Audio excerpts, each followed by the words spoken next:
Nou ja, ek hou vir voor die wet vanmôre, soos ons dit vind in die Nuwe Testament, Matteus 22, en toe die Fariseërs hoor dat die Sadduseërs die mond gestop het hulle almal saam vergader en een van hulle, 'n wetgeleerde, het 'n vraag gestel om hom te versoek en gesê: Meester, wat is die groot gebod in die wet?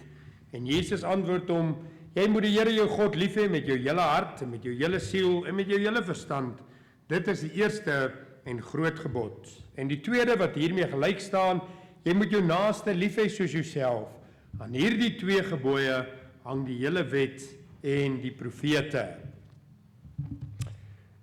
Kom ons staan, en dan hou ek hier vanmôre die geloofsbelijdenis voor, en daarna sal ons dan sing Gesange 245, vers 11.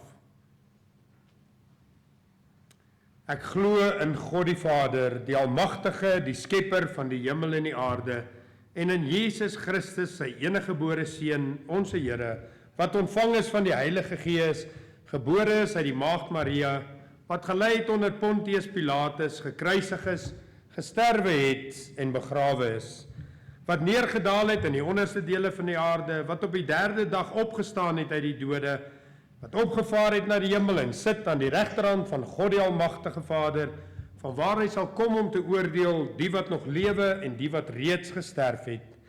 Ek glo in die Heilige Gees. Ek glo in 'n heilige algemene Christelike kerk, die gemeenskap van die heiliges, die vergifnis van sondes, die opstanding van die vlees en 'n ewige lewe.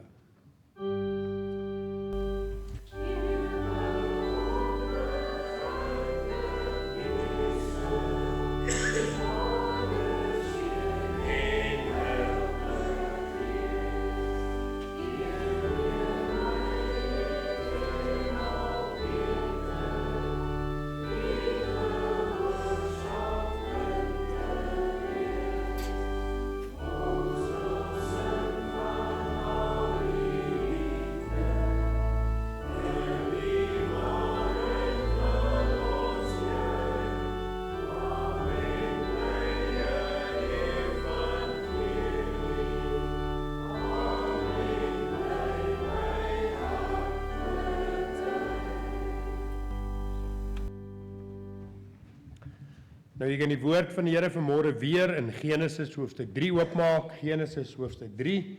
Ons is 'n geruime tyd al besig met die tema van 3 en om te sien hoe wonderlik die Bybel soos 'n legkaart is waar die Here oor en oor dieselfde dinge vir ons in hierdie tema van 3 na vore bring en natuurlik daardeur ook bevestig die geïnspireerdheid van die woord van God. Nou as jy die woord oop het daar in Genesis hoofstuk 3, dan kan ons saam bid.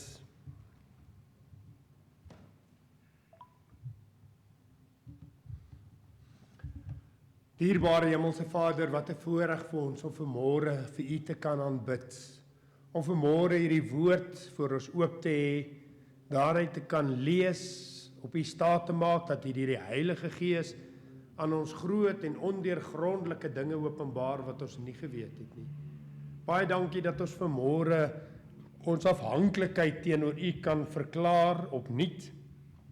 Dat ons vanmôre kan erken, sonder U kan ons niks doen nie.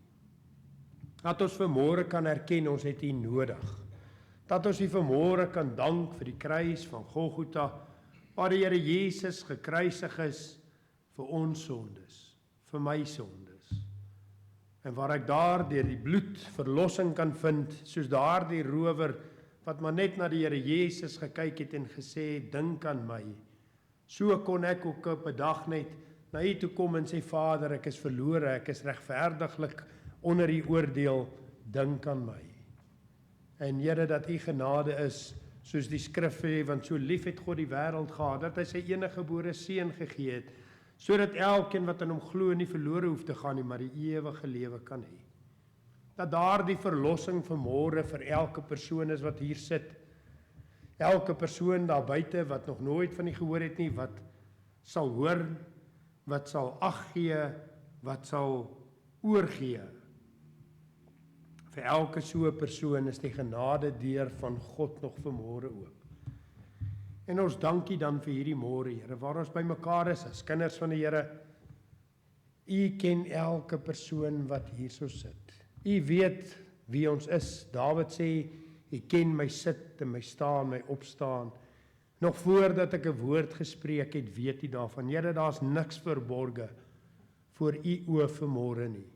Nie een van ons wat iets kan wegsteek hier in 'n sak of agter 'n deur of om 'n hoek nie. U ken ons harte deur en deur. Maar daarom, Here, ek het ons ook vrymoedigheid om te weet dat U ken ons nood. U ken ons tekortkominge. U weet presies wat dit nodig is, wat elkeen vanmôre moet hoor. En daarom bid ons dat U deur die Heilige Gees vanmôre die atmosfeer sal heilig, sal salf.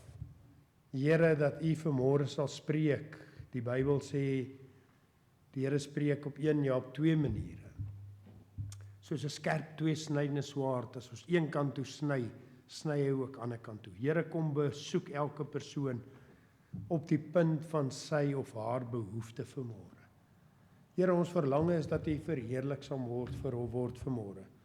Ons verlange is dat U, Here, 'n verandering sal bring in ons harte, in ons lewens. Wanneer ons kyk na die samelewing, wanneer ons kyk na die sogenaamde kerk, Here, dan vind ons daar is 'n louheid. Ons vind daar's 'n probleem onder hulle wat Christus getuig. En ons wil bid, Here, dat U weer 'n vuur sal kom aansteek in ons harte en ons binneste. Here, dat U ons weer sal trek tot U self, Here. Daai eerste liefde, daar het ons tot bekering gekom het, Here, 'n begeerte na dienste, 'n begeerte na onderling byeenkomste, 'n begeerte na gebedstye. Ag Here, ons bid dat U dit weer vir ons sal kom doen. Ons het dit nodig, Here, om hierdie wêreld, om Springs te bereik. Het ons nodig dat U iets begin in ons midde, hier in Springs, in EG Kerk, hier in ons harte, Here, hier by ons wat hier is vanmôre. Ons het nodig dat U iets by ons begin. Kom, Here, kom bereik U doel vanmôre. Dankie dat ons U daarvoor kan vertrou. Dankie dat ons hierdie diens aan U kan oorgee en sê, Here, dit is U werk en U koninkryk. Amen. Ons lees saam daar in Genesis hoofstuk 3. En ons gaan vanmôre net lees vanaf vers 7. Toe gaan albei se oë oop en hulle word gewaar dat hulle naak is en hulle het vir hulle vye blare aan mekaar gewerk en vir hulle skorte gemaak. En hulle het die stem van die Here God gehoor terwyl hy wandel in die tuin in die aandwyntjie en die mens en sy vrou het hulle verberg vir die aangesig van die Here God tussen die bome van die tuin. Toe roep die Here God na die mens en sê vir hom, waar is jy? En hy antwoord, ek het die geruis gehoor in die tuin en gevrees, want ek is naak, daarom het ek my verberg. En hy sê, wie het jou te kenne gegee dat jy naak is? Het jy geëet van die boom waarvan ek jou beveel het om nie te eet nie? En die mens antwoord, die vrou wat U my gegee het om by my te wees, sy het my van die boom gegee en ek het geëet. Daarop sê die Here God aan die vrou, wat het jy nou gedoen? En die vrou antwoord, die slang het my bedrieg en ek het geëet. Toe sê die Here God aan die slang, omdat jy dit gedoen het, as jy vervloek onder al die vee en al die diere van die veld, op jou buik moet jy seil en stof moet jy eet al die dae van jou lewe. En ek sal vyandskap stel tussen jou en die vrou en tussen jou saad en haar saad. Hy sal jou die kop vermorsel en jy sal hom in die hakskeen byt. Aan die vrou het hy gesê, ek sal grootliks vermeerder die moeite van jou swangerskap. Met smart sal jy kinders baar en na jou man sal jou begeerte wees en hy sal oor jou heers. En aan die mens het hy gesê, omdat jy geluister het na die stem van jou vrou en van die boom geëet het waarvan ek jou beveel het om nie te eet, vervloek is die aarde om jou ontwil. Met moeite sal jy daarvan eet al die dae van jou lewe, ook sal dit vir jou dorings en distels voorbring en jy sal die plante van die veld eet. In die sweet van jou aangesig sal jy brood eet totdat jy terugkeer na die aarde, want daaruit is jy geneem, want stof is jy en tot stof sal jy terugkeer. En die mens het sy vrou Eva genoem omdat sy die moeder geword het van alles wat lewe. En die Here God het vir die mens en sy vrou rokke van vel gemaak en dit hulle aangetrek. Toe sê die Here God, nou die mens geword soos een van ons, deur goed en kwaad te ken. as hy nou maar nie sy hand uitsteek en ook van die boom van die lewe neem en eet en lewe in ewigheid nie. Toe stuur die Here God hom weg uit die tuin van Eden om die grond te bewerk waaruit hy geneem is. So het hy dan die mens weggedrywe en Gerubs aan die ooste kant van die tuin van Eden laat woon met die swaard wat vlam en flikker om die toegang tot die boom van die lewe te bewaak. Sover uit die kosbare woord van die Here. Nou ja, ons is besig met die tema van 3 en dit is interessant om reg deur die Bybel ook in dinge wat ons ervaar en in die lewe sien, te sien hoe belangrik die tema van 3 is. Ook belangrik om te weet dat wanneer 'n mens staander maak, hy ten minste 3 pote nodig het. 1 poot, 2 pote kan nie balanseer nie, maar die 3de poot, dan kan hy balanseer. Ons het genoem onder andere dat alle materiale of stowwe wat God gemaak het, in vaste stof, gasvorm of vloeistof kan wees. Ons het gewys hoe dat die hemelruim wat Genesis gemaak het, waarin die voëls vlieg, die hemelruim waarin die hemelliggaam is en die 3de hemel waarin God woon. In die Bybel het ons al in 'n gemeente soos hierdie baie gehoor van die verlore sondaar wat voorgestel word as 'n mens wat woon en lewe in Egipte, die woestynlewe nadat jy gered is en dan die Kanaans-lewe. 3 verskillende plekke waar 'n kind van die Here of 'n mens homself kan bevind. Ons vind byvoorbeeld die interessante gedagte dat Paulus sê jy moet bid vir jou regering. Selfs as hulle goddeloos is, moet jy vir hulle bid, omdat alle inspirasie op die aarde uit een van 3 plekke kan kom. Inspirasie kan kom van die bose mag, inspirasie kan kom van dit wat maar net vleeslik is, en inspirasie kan kom van die Heilige Gees. Altyd is daar hierdie 3 partye wat na vore kom. Nou wat vir my interessant en kosbaar is, en ons hoef nie baie daarin te lees nie, maar die Here het 3 vrae gevra vir Adam na hy gesondigheid. In die eerste plek, mens, waar is jy? Mag God weet waar is hy? Ten tweede, wie het jou te kenne gegee? En ten derde, het jy geëet van die boom? 3 vrae wat die Here God aan Adam gegee het. 3 geleenthede wil ek amper sê vir hom om te kon bely en reg te maak, en ons vind dat hy anders gekies het. Baie interessant as 'n mens dink aan die EG Kerk se 4 pilare. 3 van hulle is ewigheidswerk en die 4de is tydelik. Die kerk glo in wedergeboorte, die kerk glo in heiligmaking, en die kerk glo in die wederkoms, wat die 3 ewige werk is: justification, sanctification, glorification. En die 4de been wat dan goddelike genesing is, wat 'n tydelike been is, terwyl ewige genesing onder die 3de been wederkoms val. Nou, ons het gepraat oor God wat drie-enig is, ons het gepraat oor hoe dat hy die mens gemaak het, liggaam, gees en siel, hoe dat hierdie 3 verskillende werke deur versoeking, die 3 forme van begeerte, en uiteindelik die sonde wat die mens gedoen het. En vanmôre praat ons nou met u oor die sondeval. Die mens het nou in sonde geval. En wat baie belangrik is as ons erken dat God die mens gemaak het, liggaam, gees en siel, dan wil ek ook vanmôre vir u sê dat die mens het in elkeen van daardie 3 aspekte geval. Ons het 'n volkome gevalle wese geword, liggaam, gees en siel. Maar wanneer ons die Bybel lees, dan sien ons reeds in Genesis hoe dat hierdie 3 forme van val realiseer of ons uitgelê word sistematies. Ons lees eers van die eerste vorm van val, dan die tweede, dan die derde. Ons gaan nou in meer diepte daarmee uitbrei. En baie interessant is wanneer ons die Bybel lees, dat redding dieselfde pad volg. Daar's 3 fases van vryheid vir die kind van die Here, of vir 'n mens. 3 fases van vryheid, 3 plekke, 3 dinge wat met jou moet gebeur, voordat jy ooit die hemel sal kan ingaan. Baie belangrik. Daar's 3 goed wat met jou moet gebeur, om eendag in die hemel te kom. Daar's 3 plekke waar 'n mens die Here God ontmoet. In die eerste plek aan die voet van die kruis, wanneer jy as 'n verlore sondaar kom en besef jy's verlore en jy daar aan die voet van die kruis opkyk na die kruis, na Jesus en jy sê Here, vergewe my, red my. Die tweede plek waar die Here Jesus ontmoet is op die kruis. Wanneer hy sê as jy agter my wil aankom, jouself verloon, jou kruis opneem. Paulus sê hy het gesterwe met God. En die derde ontmoeting met God is in die lig.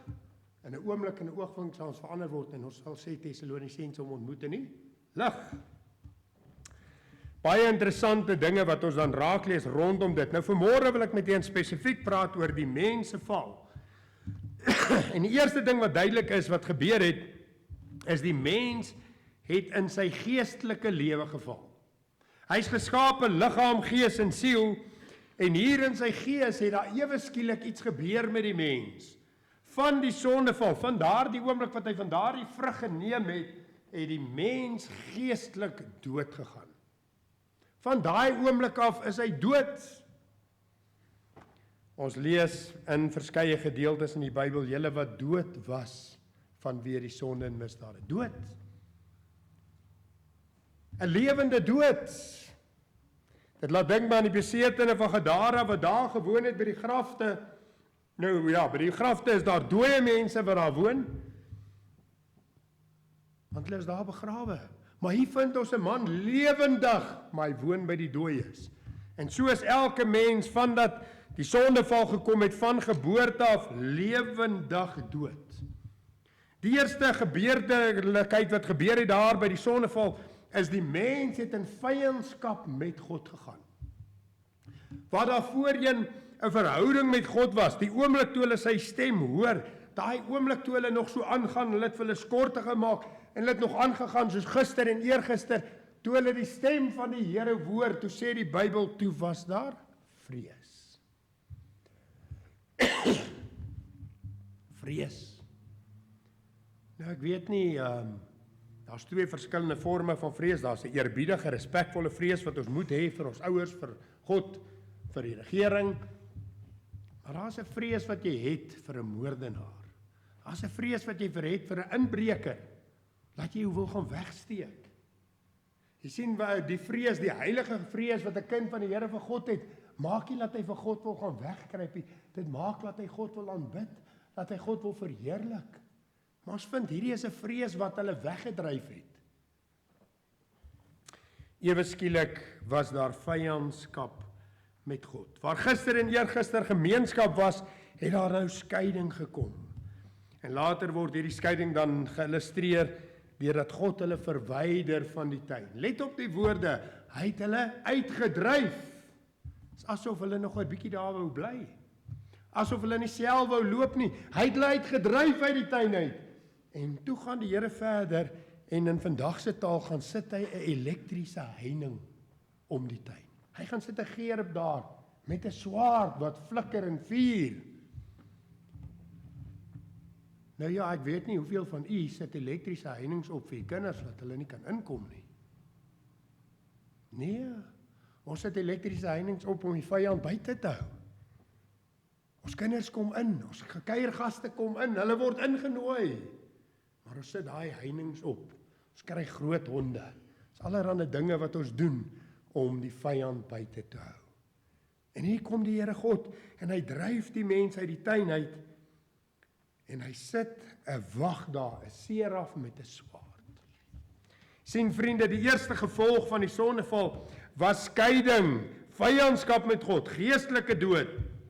Verskillende terme wat die Bybel daarvoor gebruik. Ons lees in Jesaja 59 vers 2 die woorde, maar julle ongeregtighede het 'n skeidsmuur geword tussen julle en God, en julle sondes het sy aangesig vir julle verberg. Daar het skeiding gekom tussen ons en God. Ewe skielik is ek geestelik dood. Ewe skielik is daar nie gemeenskap nie. Ons lees in Romeine 5, want as ons terwyl ons nog vyande was. Ja, Paulus praat van ons is met God versoen. Hy sê maar ja, daar was 'n tyd wat ons vyande was terwyl ons nog vyande was. Van geboorte af is elke mens 'n vyand van God, ongeag of hy dit weet of nie weet nie. Weet jy vriende, daar's baie mense wat die vyande is daar in die lewe daar buite, maar hulle loop nog steeds rond en glimlag vir jou. Hulle loop nog steeds rond en groet jou. Hulle skouers skuur nog steeds skouers met jou want hulle moet dit doen. Maar dit beteken nie hulle is jou vriend nie. As jy so om die draai loop, dan steek hulle jou nie reg. Weet jy hoe baie mense kom glimlag kerk toe. Man, hulle besing die lof van God. Maar as hulle so om die draai gaan, dan steek hulle die Christenskap in die rug. Dan steek hulle met groot respek gesê die Here Jesus in die rug. Here, sê Petrus, ek ken u nie. Erger, Judas wat hom verraai. As gevolg van die sondeval het ons almal geestelik gesterwe. Ons het almal vyandige van God geword. Onwetend het die mens se begeerte na gemeenskap verander in vlug. Hy het dit nie besef nie. Eers toe hy God se stem hoor, eers toe die Heilige Gees met hom praat, toe besef hy daar's 'n probleem en ewe skielik wil hy gaan wegkruip. Ons vind nie hy het reeds die hele tyd weggekruip nie. Vriende, dit laat my dink aan hoe baie mense vlug in vandag se dae wanneer hulle die stem van die Here hoor. Wanneer hulle die oproep hoor na die onderling byeenkomste, in die ou jare het ons 'n klok gehad, 'n kerkklok, wat gesê het kom kerk toe. Ons het hom nie meer nie. Maar weet jy, as jy in die môre wakker word op 'n Sondag, dan is daar by baie mense nie meer 'n begeerte om na die huis van die Here te kom nie. Daar's 'n begeerte om weg te kruip onder die komberse. Hulle soek net die maklikste verskoning om nie te kom nie. Dis 'n teken dat daar 'n probleem is. As ander wat kerk toe kom, want my pa kom kerk toe, my oom kom kerk toe, my goeie vriend kom kerk toe, ek's tog te bang, die ouderling bel. Daar was 'n tyd toe mense mekaar nog gebel het, mekaar nog gevra het, hoor jy, ek sien jy kom nie kerk toe nie. Dan het hulle net kerk toe gekom, want hulle is net bang daai ou bel hulle. Is ook goed, want dan word hulle dalk gered, of hulle word nou bel ons nie eers meer nie. Maar ewe skielik, toe hulle die gebedsoproep hoor, kom bid saam, toe vlug hulle. Toe hulle hoor van konferensies, geleenthede van deernag bid en saam bid en vas, toe vlug hulle. Hulle het nie noodwendig altyd weghardloop nie, daar's nie meer 'n begeerte nie. Ek sê altyd, ek dink myself so in, ek wonder hoe was dit voor die sondeval. Want hulle hoor die stem van die Here in die aandwyntjie. Ek wonder of Adam en Eva nie daar besig in die tuin was, vrolik en gelukkig, en hulle het geëet wat God vir hulle gegee het, en hulle die diere name gegee, en hulle het hulle bewonder aan al die skoonheid van hierdie aarde, maar dan op 'n sekere tyd van die dag, waar hulle geniet het die hele dag, dan sien hulle die son sak so laag, hy raak so aan die boomtoppe, dan sê hulle, maar die Here kom altyd in die aandwyntjie. Amper soos 'n kind wat opgewonde word as sy pa of sy ma by die huis kom. Ek onthou toe die kinders nou jou wat jonger was, as ek by die erf instap, hardloop almal uit om te kom groet. Hoe ouer hulle word, hoe minder hardloop hulle. Maar hulle hardloop uit. Ek wonder of dit met Adam en Eva nie so was nie. Daar's 'n begeerte na 'n nabye gemeenskap met God. Ja, dit was lekker om te kyk vir die riviere en die bome en die blomme. Maar daar kom 'n oomblik. En ewe skielik is daar nie 'n begeerte om te hardloop nie. Ewe skielik is daar nie 'n begeerte om te bid nie. Ewe skielik is daar nie 'n begeerte dat mense gered word nie. O, vriende, as ek en u vanmôre hier sit en ons besef daar is ietsie wat ontbreek, dan moet ons vlug. Nie van God af nie, na God toe. Jy sien, die gevolg was geestelike dood. Geen ware begeerte vir God nie, onsensitief vir die waarheid van God. Die mens het in homself 'n leemte gehad. 'n Leemte. Maar hy het nooit daaraan gedink dat hierdie leemte kan God vervul nie. Hierdie leemte, hierdie skuldgevoel, hierdie vrees kan God wegneem nie. O, vriende, tot vandag toe sien ons hoe dat mense vir hulle vuile blare maak om dit mee weg te steek. Tot vandag toe sien ons hoe mense dinge uitdink. Hy weet daar's 'n behoefte in sy binneste, maar hy gaan soek dit. Hy gaan soek hierdie vervulling op ander plekke. Hy het nie van self uit die tuin uit gegaan nie. God moes hom uitdryf. Hy wou nog steeds hier na die kerk toe kom, en ons vind dit in Suid-Afrika. Baie mense gaan Sondag na kerke toe. Maar nie omdat hulle God daar wil ontmoet nie. Hulle het harde musiek, sodat hulle nie God se stem hoef te hoor nie. Hulle het lekker aktiwiteite, sodat hulle gewete nie met God kan ontmoet nie. Maar die Here het hulle van die tuin verdryf. Hy het hulle weerhou om waarheid sonder bekering te ontdek. Hy sê, hulle is nou soos ons geword. daar's 'n boom, wat as hy van hierdie boom eet? Is daar groot moles. As hy hierdie boom van ewige lewe eet in hierdie toestand, in hierdie gevalle toestand, is daar 'n groot probleem. So nie net is hierdie vyandskap 'n oordeel nie, dis ook genade. Want elke mens wat gebore word, ergens te ontdek in jou binneste, daar's 'n probleem. Dis ook om kerke vol ongeredde mense sit. Hulle weet hulle moet daar wees. Hulle wil net nie bekeer nie. Jy sien wanneer die Here daar by die kerkbanke vir jou sê, mens, waar is jy vanmôre 2026, waar is jy? Jy's hier in die tuin. Maar jy kruip weg. Hier in die tuin kruip jy weg. Hier in die kerk kruip jy weg. Hy sê, mens, waar is jy? Dan kom hy met 'n verskoning. Mens, hoe weet jy? Dan blameer hy sy vrou. Die mense was duidelik bewus dat daar iets fout is in sy binneste. Jy hoef nie te wonder nie. Mense weet daar's fout. Hulle is net nie bereid om te erken nie. Hulle is net nie bereid om te sê, Here, dit was ek nie. Hulle is net nie bereid om, soos daar die een rower aan die kruis, die ander rower, terwyl hy die Here spot en terwyl hy vir die Here laster, sê die ander ene, maar weet jy wat, ons is aan dieselfde oordeel. Ons regverdiglik, hy onskuldig. Erken, ek is skuldig, ek hoort hier. Here, dink aan my in die koninkryk. Toe God vir Adam konfronteer, het hy gekies om nie te bely nie, maar eerders verskonings en blaam te verskuif. Tot vandag toe is dit die probleem van die mens, gebore in sonde, verlore, geestelik dood, besig om verskonings te soek en blaam te verskuif vir elke enkele ding wat gebeur in hulle lewens. Hulle probeer hierdie leemte vul met drank, verslawings, vormgodsdienst en okkulte, enigiets en alles behalwe bekering. Maar vriende, die wonderlik, en ons gaan volgende week met dit begin, die Here het 'n oplossing vir hierdie eerste probleem.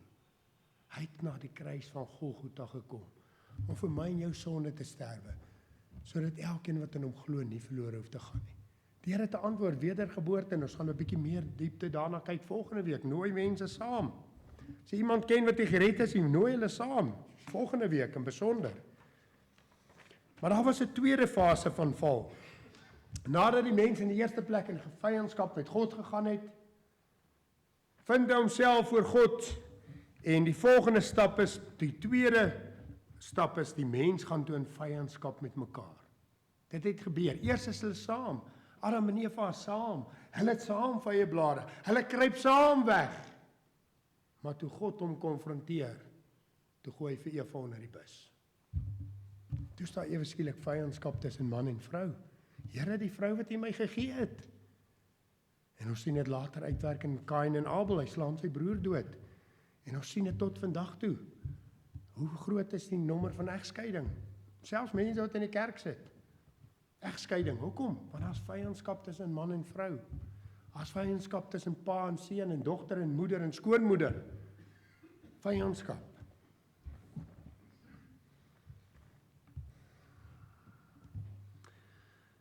Daar het nou 'n tweede probleem gekom in die hart van die mens, in die siel. Die eerste is 'n geestelike val. Die mens het geestelik gesterwe. Ten tweede het hy in sy sielelewe ook geval. Die Bybel noem dit, hierdie hart wat rein was, rein hart, het 'n verdorwe hart geword.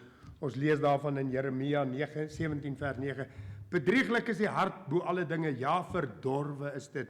Wie kan dit ken? Genesis 6 vers 5 sê die Here, toe die Here sien dat die boosheid van die mens op die aarde groot is en al die versulsels wat hy in sy hart bedink, altyd deur net sleg was. Die tweede ding was, hierdie hart wat eens rein was, het nou 'n verdorwe hart geword. Rein hart is vervang met 'n verdorwe hart of 'n bose hart. Ons lees in Hebreërs, wanneer Paulus, of ons glo is Paulus, maar baie mense glo is nie Paulus nie, wanneer die Hebreërs skrywe, dan praat hy met kinders van die Here, hy sê, sorg daarvoor broeders, dat daar nie miskien in een van julle 'n bose en ongelowige hart is nie. Sorg daarvoor broeders, dat daar nie in een van julle 'n bose en ongelowige hart is nie. In Hebreërs 10:22 sê hy, laat ons toetree met 'n waaragtige hart, in volle geloofsversekering, die harte deur besprenkeling gereinig van 'n slegte gewete en evil conscience, sê die Engels. Die hart van die mens, hierdie sielelewe het ons gesê, is ook die deel van jou lewe wat vir mekaar is. Dis waar jou emosies, jou gedagtes, jou besluite lê. Dit lê in die siel van die mens. Hierdie hart het korrup geword. Hierdie hart het verdorwe geword. Dit het die manier wat ons dink verander. Paulus skryf in Romeine 12 hierdie woorde: Ek vermaan julle broeders by die ontferminge van God. Met wie praat hy? Kinders van die Here. Hy sê ek vermaan julle broeders by die ontferminge van God, dat julle julle liggame stel as 'n lewende, heilige en aan God welgevallige offer. Hy sê kinders van die Here, daar's 'n probleem. Jy moet jouself offer. Jy moet die Here nou kom ontmoet op die kruis. Jy het hom ontmoet by die voet van die kruis toe jy gered is. Nou moet jy hom op die kruis kom ontmoet. En let op vers 2. En word nie gelykvormig met wie die wêreld nie, maar word verander deur die vernuwing van julle gemoed. Die Engelse weergawe sê by the renewing of your mind. Sien, daar het 'n tweede probleem gekom. Ons sê, ons noem hom eie ek. Ons noem hom selfgesentreerdheid. Jy sien, daai sondeval het nie net gemaak dat ek geestelik in vyandskap met God gegaan het nie. Dit het gemaak dat ek in vyandskap met alle mense gekom het, want ek het selfgesentreerd geword. Ewe skielik het ek net aan myself gedink. Mens, wie het jou te kenne gegee? Nee, straf haar. Straf haar. Maar Adam, het ek nie vir jou ook gesê, mag jy dit? Ja, Here, maar straf haar. Selfgesentreerdheid. Ewe skielik is daar nie meer eenheid nie. Aan die vag van man sal sy vader en sy moeder verlaat en hy en sy vrou sal een wees. Klink dit soos een? Daai stelling, een. Here, dis die vrou. Klink dit soos een? Wil jy weet hoekom is daar nie eenheid onder Afrikaners nie? Wil jy weet hoekom is daar nie eenheid onder kerke nie? Bedorwe hart. Selfgesentreerd. En in die Pinksterreeks sal ons daaroor praat. Die Bybel het verskillende name vir hierdie probleem. Jakobus noem dit 'n dubbel hart. Die Engels sê double-minded. Ons lees in Jakobus, so 'n dubbelhartige man. Die Engels sê such a double-minded man. Onbestendig in al sy weë. Jakobus 4 vers 8 die antwoord, nader tot God, hy sal tot julle nader. Reinig julle hande, julle sondaars, suiwer julle harte, julle dubbelhartig is, double-minded. Jy sien, daar het 'n probleem gekom in die hart van die mens, in die wese van die mens, in die wie ek is, as mens teenoor ander mens. Spreuke sê hierdie woorde, want so sy siel bereken, so is hy. Daarom sê Paulus, word verander deur die vernuwing van jou mind. Want wie ek in my hart bereken, soos ek dink in my hart, so is ek. Ons moet gereinig word van 'n bose gewete, daai woord is consciousness, 'n bose manier van dink, dat ek, alles wat iets verdien in hierdie lewe. Vyandskap met mekaar. 'n Verdorwe Adam beskuldig Eva, Kain slaan vir Abel dood. 'n Verdorwe hart het altyd tot gevolg selfgesentreerdheid, waaruit jaloesie, haat, verdeeldheid en alles wat derglik is onder die kinders van die Here kom. Baie belangrik om hier te besef, dat na redding hierdie probleem in die mens agterbly. Nadat 'n mens waarlik weergebore is, jou verhouding is oop met God, jy het verhouding met God, jy is nie meer in 'n vyandskap met God, jy het 'n begeerte na bidure en dienste en teenwoordigheid van God in stilte tyd, maar daar's 'n boetie of 'n sussie by die kerk wat vir jou opwerk. So by so, laat jy bietjie woedend raak. So by so, laat jy miskien saggies praat oor daai persoon. En weet jy wat, as jy waarlik gered is, dit gebeur met jy. As jy waarlik gered is, dan gaan jy daar na die Here toe, ag Here, hoe is dit dat ek nou alweer jaloers was, ek onthou toe die Here my red siel uit genade het, ek het die Here het my lewe wonderlik verander. Mense het my gevra, wat het gebeur, jou lewe het verander, ek quoteer versies en ek leer versies, ek was nog in die gymbedryf, en ek loop eendag so en ek sien, daar is 'n man en hy bied 'n oefening aan, vir die mense, ek was 'n personal trainer, en ek vind jaloesie in my hart, ek dink maar, dis iets wat ek moes uitdink, hoe dink hy dan nou die goed uit? En terwyl ek so hierdie jaloesie in my hart kweek oor hierdie persoon, kom die Here hierso, maar wat gaan nou hier aan? En ek moet sê, ag Here, help my. En my vroukie het 'n boyfriend gehad voor my, en haar ma nooi hom vir 'n braai. Hoekom hou hulle van hom? Hoekom hou hulle nooi hulle my nie? Jaloesie. En weet jy wat dan onmiddellik weer voor die Here? Here, wat gaan aan hierdie probleem? Na redding bly hierdie probleem agter. En daarom moet ons nadat ons gered is, die Here vertrou vir 'n Reinhard vervul met die Heilige Gees. Daarom moet ons die Here vertrou nadat ons gered is, om ook hierdie tweede fase, naamlik heiligmaking, vir ons te doen. Want jy sien, vriende, alhoewel hierdie probleem in die mens agterbly, het die Here 'n antwoord daarvoor. Die Here het ook 'n antwoord vir ons vyandskap met mekaar. Hy sê dit vir ons Hebreërs 12 vers 14, jaag na die vrede met almal en die heiligmaking waarsonder niemand God sal sien nie. En dit is interessant as jy die Bybel gaan lees, dan vind jy elke keer wat die Here met die mense wat hom reeds volg praat, dan verander die taal van kom tot bekering en die taal word wie homself nie verloon nie. Jy moet nou hierdie ek verloon. Wie homself nie verloon nie, sy kruis opneem. Ek moet nou sterf op die kruis. Henk moet sterf op die kruis. Sê Here, ek lewe nie meer vir myself nie. Ek gaan nie nou meer my Eva onder die bus gooi nie. Ek gaan nou my man staan en sê Here, dit was ek. Sien vriende, die Here Jesus het ook vir ons heiligmaking gesterf op die kruis van Golgotha. Ons sal meer daaroor praat by volgende geleenthede. Maar dan was daar 'n derde probleem gewees. 3 fases van verlorenheid of val en 3 fases van redding. Die derde vind ons nadat Adam en Eva mekaar beskuldig het en nou ongelukkig is met mekaar, kom die volgende straf en hy sê, omdat jy geluister het na die stem van jou vrou en van die boom geëet het waarvan ek jou beveel het, vervloek is die aarde om jou en wil, vyandskap met hierdie aarde. In die eerste plek vyandskap met God, tweede plek vyandskap met mekaar en ten derde vyandskap met die aarde. Ewe skielik daar waar mooi koring en mielies gegroei het, groei distels en dorings. Kan nie dink hoe wonderlik is die wêreld te wees as daar nie dorings was nie. Kan kaalvoet loop net waar jy wil. Het al in baie dorings getrap. Dit is nie lekker nie. Ek het daar op 'n plot gebruik, te begin ons daai distels groei. Eers daai goed is vuil goed. Hulle teel aan. Dit is 'n verskriklike storie om van daai goed ontslae te raak. Jy kan hulle nie uittrek nie eens met goeie handskoene nie. Jy moet hulle spuit. Sien as gevolg van die sondeval het ons ook in vyandskap met die wêreld gegaan. Paulus skryf in Romeine 8 vers 19, want die skepping wag met ryk halsende verlanging op die openbaarmaking van die kinders van God. Hoekom wag die skepping? Hoekom? Wie sê hy dit? Want die skepping is aan die nietigheid onderworpe, nie gewillig nie, maar ter wille van hom wat dit onderwerp het. Die skepping het ook 'n verskriklike probleem deurgegaan. Daar is vyandskap tussen my en die grond wat ek moet bewerk. Die gevolg van hierdie vyandskap was dorings en distels, uiteindelik aardbewings, natuurrampe, siekte, pyn en dood. Hierdie liggaam, die gees is vir God, geestelik dood. Die siel of hart of denke is vir mekaar verdorwe. Hierdie liggaam om mee te heers het verganklik geword. Ewe skielik raak ons siek, ewe skielik raak ons oud, ewe skielik gaan ons dood. Dit wat God nooit beplan het nie, God nooit bedoel het vir hierdie aarde nie. Ewe skielik het ons hartseer en pyn in hierdie lewe, in hierdie liggaam.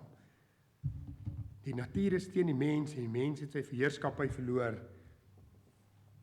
Baie interessant, ook 'n toestand wat na redding steeds voortduur. Kan nie vir my sê, jy wat gered is, waarlik gered is, en jy wat waarlik die Here vertroud vir 'n Reinhard vervul met die Heilige Gees, word jy nooit weer siek nie. Ja, jy word siek. As jy voet stamp, dan kry jy nie seer. Eendag gaan ons 'n verheerlikte liggaam hê. Maar nou word ons nog siek. En die Here het vir ons die gawe gegee, genesing, maar dit is tydelik, ons gaan nog steeds siek word, ons gaan nog steeds doodgaan.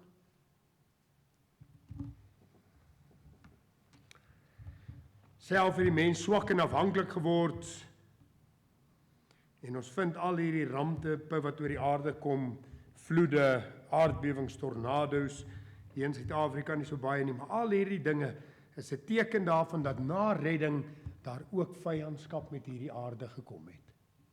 'n Vyandskap met hierdie wêreld. Maar interessant dat die skepping wag met reikhalsende verlange. Sien vriende, daar kom ook 'n oplossing vir hierdie laaste stap. Die liggaam is verneder en sterflik.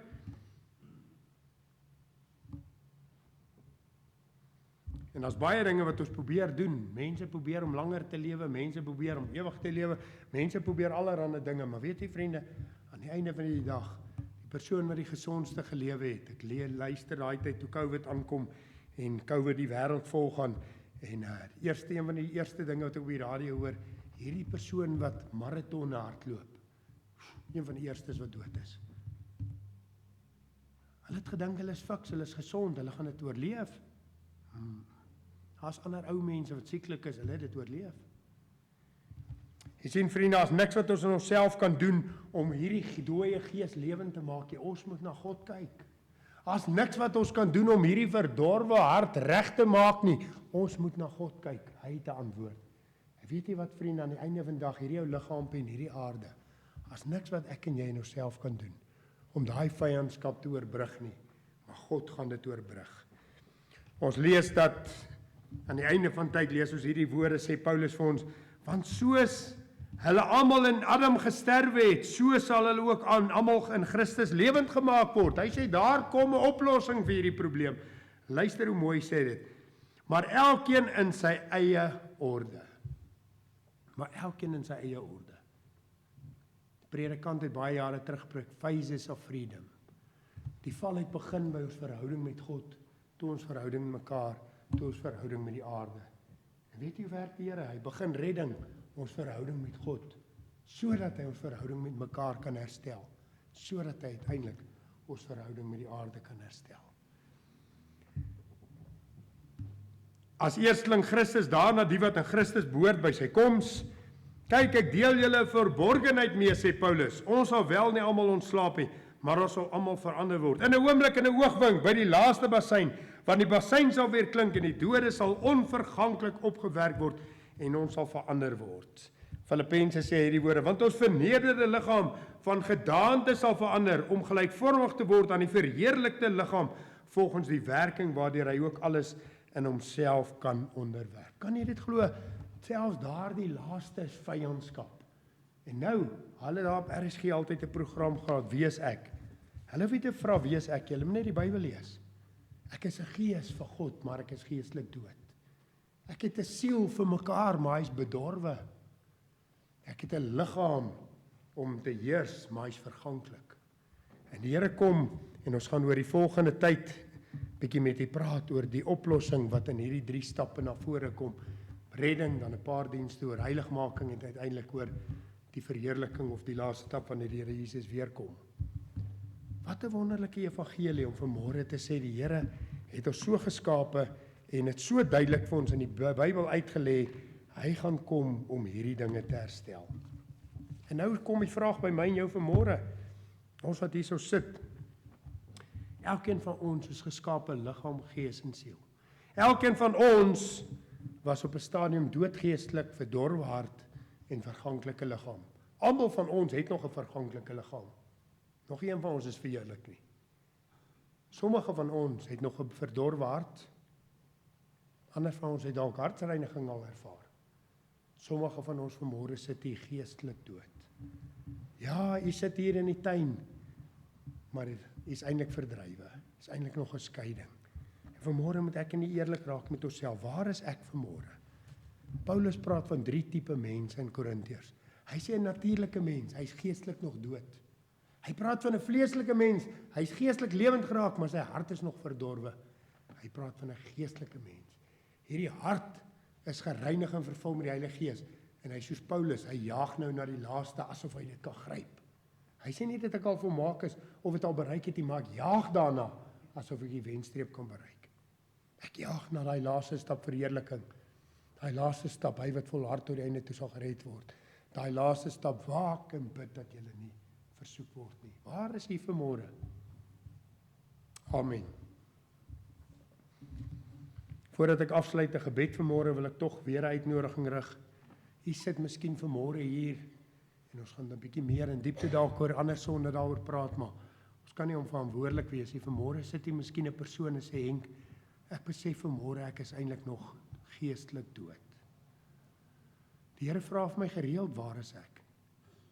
Die Here vra vir my gereeld, wie het my te kenne gegee, maar ek verskuif nog blaam, maak nog verskonings. En ek wil bid as daar so 'n persoon is vir u en ek wil vanmôre net sê, Here, ek is nog verlore. Ek wil bid dat die Here my red. Ek wil graag vir jou bid. Ek wil vra dat jy hand opsteek. As daar so 'n persoon wat sê vanmôre, ek's nog geestelik dood, bid vir my. Kan jy hand opsteek en laat sak. Miskien is daar 'n persoon wat vanmôre sê, die Here het my siel uit genade gered. Ek is nie meer in vyandskap met God nie, maar ek ervaar vyandskap met my medemens. Hier's nog 'n probleem in my hart. En ja, ons gaan lekker daaroor praat in ander dienste, maar ek wil vanmôre erken, daar's 'n probleem, bid vir my. Is daar so 'n persoon wat sê bid vir my? Ek te verdorwaar. Dankie, ek sien daar die hande. Nog iemand vanmôre wat sê bid vir my. Baie dankie dierbare Hemelse Vader dat ons nou vir mekaar kan bid. En Here, dat ons vanmôre nie hopeloos hoef te wees nie. Dis 'n verskriklike boodskap. Here, geestelik het ons dood gegaan. Ons het verdorwe harte en verganklike liggame. Maar Here, vanmôre kyk ons na die kruis op Golgotha, waar hy gesterf het sodat ons wedergebore kan word. Waar hy gesterf het sodat hy ons kan reinig, heilig nadat hy ons gereinig het, sê Efesiërs. Hy het gesterf op die kruis van Golgotha sodat ons in die regte orde 'n verganklike liggaam kan ruil vir 'n verheerlike. Dankie Here dat ons vanmôre die woorde van Johannes het wat sê, kyk wat 'n liefde die Vader bewys het, dat ons kinders van God kan wees. En ons weet nie nou wat ons sal wees nie, maar ons weet dat as ons hom sien, ons aan hom gelyk sal wees, want ons sal hom sien soos hy is. Elkeen dan wat hierdie hoop op hom het, reinig homself soos hy rein is. En Here, daarom bid ek vir daardie persone wat vanmôre gereageer het. Help hulle, Here. U sê, elkeen wat hierdie hoop het, reinig homself. Help hulle, Here. Daar's vanmôre verlossing in Jesus. Persoon kan vanmôre kom en sê, Here, ek het nog daai probleem in my hart. Daai selfgesentreerde probleem, daai double-minded, dubbelhart, vleeslikheid. En Here, U kan vanmôre 'n persoon daarvan vrymaak. Baie dankie dat dit nie my werk is nie, ek kan dit nie doen nie, maar die bloed van Jesus is tot alles in staat. Seën ons, Here, word U verheerlik. Amen. Ons sluit af vanmôre staande, sing ons daardie lied, Waak Christen, staan in die geloof. As u vanmôre hier is en u die Here vertrou vir enige werk, dan is hierdie die laaste opdrag. Staan Christen. Waak Christen, staan in die geloof.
Voor ons afsluit wil ek jy verder uitnooi as jy vanmôre behoefte het en jy wil graag saam bid. As jy welkom om sy ander uitstap net hier voor te kom sit en iemand sal graag met jy saam bid. Mag die liefde en die genade van God ons Vader en die Here Jesus Christus met elkeen sein bly in die werking van sy kosbare Heilige Gees. Amen.